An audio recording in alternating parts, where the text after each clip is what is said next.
Welcome back. So you've done your money reality check and you know exactly what you're working with.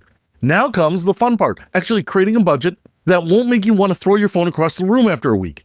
Let me start with a story. I once knew someone who created a budget with 47 different categories. 47 different categories. They had separate line items for coffee shops, coffee at gas stations, coffee beans. They spent more time categorizing their coffee purchases than actually drinking coffee. Guess how long that budget lasted? 3 days, probably. It didn't last very long. This is why most budgets fail. They're not budgets, they're accounting nightmares disguised as financial planning. We're not doing that to you. Instead, I'm going to teach you the 3-bucket system. It's so simple you can explain it to a 5-year-old. In fact, you should probably explain it to a 5-year-old because they're going to be impressed by how smart you are. Here's how it works. All your money goes into exactly 3 buckets. That's it. Just 3, not 30, not 13, just 3. Bucket number 1, must-haves. This is all the stuff you absolutely cannot avoid paying for without serious consequences. I'm talking about rent, utilities, groceries, transportation, minimum debt payments, the stuff that keeps you housed, fed, clothed, and not getting angry calls from creditors. Bucket number 2, lifestyle.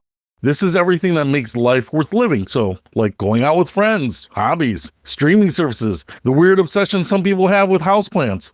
So, this isn't frivolous spending, this is living life.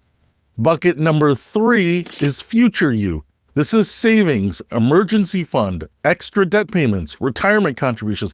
Basically, this is you being nice to the future version of yourself that exists in 6 months or 10 years or 30 years into the future.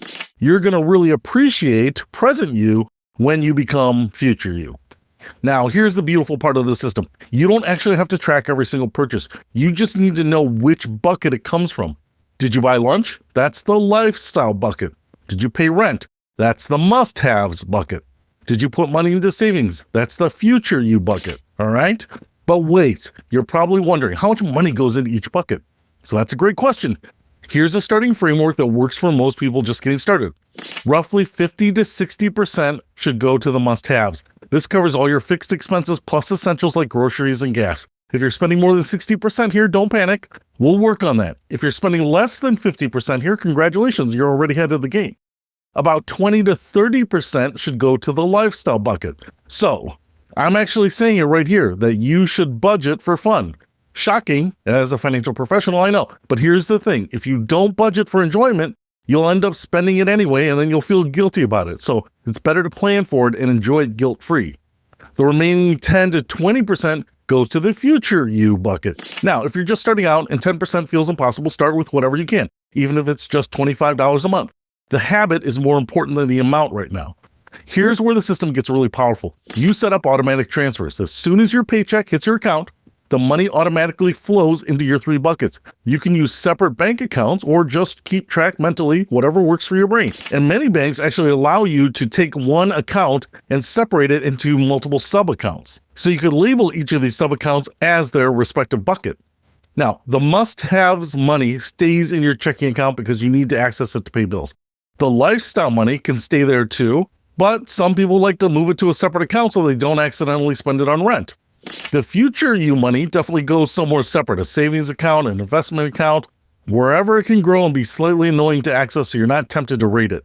This is what people call paying yourself first, but I hate that phrase because it sounds like something a motivational poster would say. What it really means is take care of your future you before present you has a chance to spend all the money on random stuff. Here's the thing that makes the system different from all those complicated budgets. It's flexible.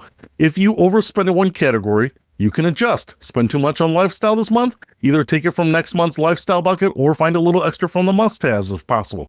The system bends instead of breaking. And here's the best part. You only need to think about your budget 3 times a month. When you get paid and divide the money into buckets, once in the middle of the month to see how you're doing, and once at the end of the month to see what adjustments you need to make. That's it. No daily tracking, no guilt trips over buying coffee, no spreadsheets that require a deep understanding of pivot tables and macros, just 3 buckets and a simple plan. Now, I know what some of you are thinking, but what if I have irregular income? Or what if I get paid weekly instead of monthly? Don't worry, the system works for all of that. We'll cover those variations in the bonus modules. But for now, your job is simple.